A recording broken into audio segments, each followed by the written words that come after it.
We're excited to bring Monad onto Nook. We're excited to bring more of our customers into not just crypto, but expose people to Monad and kind of the underbelly of how it all works. It's gonna take some time, but I'm glad that Monad's been supportive and is here for the long haul. My name is Joey Isaacson. I'm one of the co-founders of Nook app. What is Nook app?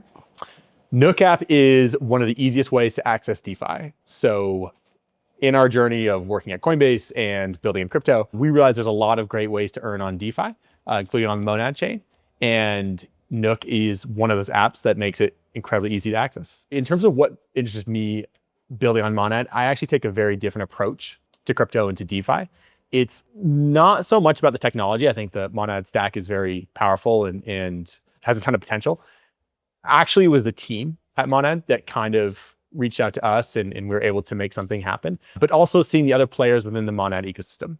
So the Morpho protocol is on Monad. There's several stable coins deployed to Monad. And then also all of our partners, including Coinbase, Bridge, Privy, et cetera, extend to the Monad ecosystem. So it was one of those situations where it just made sense in terms of the people behind the team plus the stack, made it super accessible for our users to access yield. A lot of people out there that hear crypto and just automatically assume scam or just associated with currency. How would you explain that to somebody that has that sentiment? So I'm not a very argumentative person. I do not kind of fall back to crypto in terms of principled reasons of why it's the future. I actually just try and get people to try it out. And so I say, try Nook, it's free. You can deposit as little as $5 and get started. That's how I became a believer in crypto, because I started on the skeptical side as well. And that's what I've seen be most effective for me in terms of communicating it versus coming back to the ethos, the principle, or the technical foundation part. That's not my skill set in terms of trying to argue that. So I'm much better at trying to get you to try it and then build from there. And that's what I've seen work with Nook customers. And that's what kind of builds those bridges over time, because yeah, there are a lot of scams in crypto and people don't really just want to argue. I think it's way more powerful than to try it out and see it and believe it.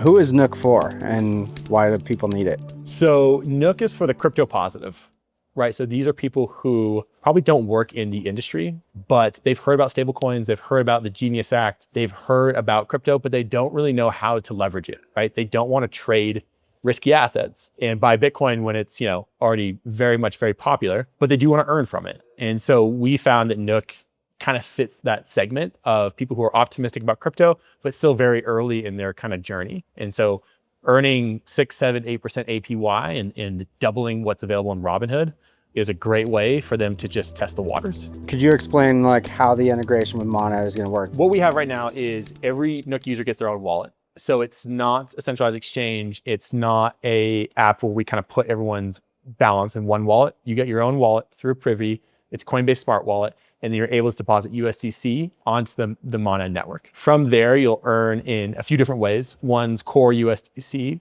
The second is the Morpho tokens of the lending partner. And then the third is the Monad token. Through that kind of progression, people go from, hey, I don't know anything about crypto and I don't know anything about Monad to, oh, I'm getting a little bit of cash and USDC plus Monad.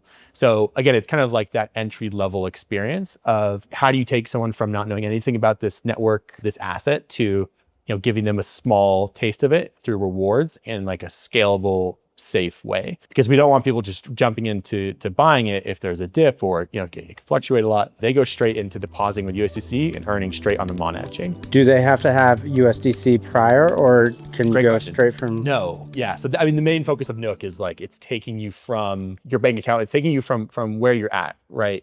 So we want to meet customers where they're at in terms of, hey, if you have just a bank account or you have a debit card, or maybe you have a Coinbase account with some USDC, you could transfer all of that in. But if you've never used crypto in your life, you can get onto Nook with USDC in 5 minutes and we'll take care of everything. And the numbers speak to that in terms of 84% of our transactions are coming from banks, which is great. What do you think this unlocks if it works at scale? One, on the technical side, it helps from a capital markets perspective of more money for borrowers to borrow, right? So when more lenders enter through Nook, that helps the marketplace balance it out. So borrowers get a better rate, money moves more freely. I think on the bigger kind of mission is it helps people earn more money, right? And that may sound like a very basic or rudimentary mission or goal, but that's really what we're here to help people do is help people earn escape kind of the traditional finance rails that they're stuck in, not leave them behind entirely, but diversify, right? I think 50% of Americans do not own an equity. It's not even just like crypto, that's stocks, bonds, et cetera. And so through Nook, we're able to get you from maybe never owning crypto or never having even owned a stock to tapping into one of the most powerful changes in finance in the past 10 years. Where do you see Monad in the next 5 to 10 years? I think the team has a lot of potential, and there's a ton of interest in focus chains. And I think if the Monad team continues to deliver and facilitate these relationships like they have with our team and like they have with the Morpho team and other stablecoins in the space as well, I don't see why they can't be a top competitor in terms of facilitating payments. And it really depends on where they want to go. I mean, we're so early in the space that the Monad team is a killer team. They could take it wherever they want to take it. So I would probably ask the question more of like, where are you guys taking it? Yeah. Like, we're on board. You've set up all the things you need to set up. I'm curious as to where you guys take it. It's more of a question of where the Monad team wants to take it. Yeah. Who do you think the Monad chain is for? In terms of who the Monad chain is for, I still think it's a little bit too early to tell in terms of, I know it's attracting borrowers and it's attracting lenders. And so that's why Nook is involved. And that's everyday people. So that's a pretty good user base to attract. From there, I think the options are pretty open and limitless, which is great. Do those users go on to become traders and participants in the chain and token holders? I think that's absolutely possible. But the good thing about Monad is it's an efficient technology, it's a good team, and that in general will attract good people. And it will actually be interesting to see exactly what they do with that, right? I think chains should not be built to attract certain people in mind just yet. I think what the team is doing well is they're proficient and they're collaborative, and it's gonna be really interesting to see, like, with an open chain, where people are gonna take that. As more people get exposed to it and it builds momentum, I think there are gonna be some things that surprise you. But that's true with any technology and real shift. Like, you cannot predict who's going to use it and exactly how they're going to use it. All you can do is just be there to support their needs and kind of grow one step at a time. Yeah. So I think it's got a lot of opportunity, a lot of potential. The reoccurring narrative I've heard is just the idea of agentic use. I mean, X402 obviously released a while ago.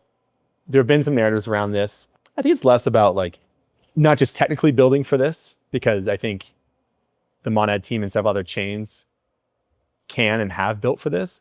It's more of like building the right relationships with the people building the bots, right? I mean, agents are still deployed by people, right? It's still a person with an object or a goal in mind and an objective in mind. And there's always a person behind it, right? Behind every technology, protocol, stablecoin, asset, and now agent, there's a person behind it.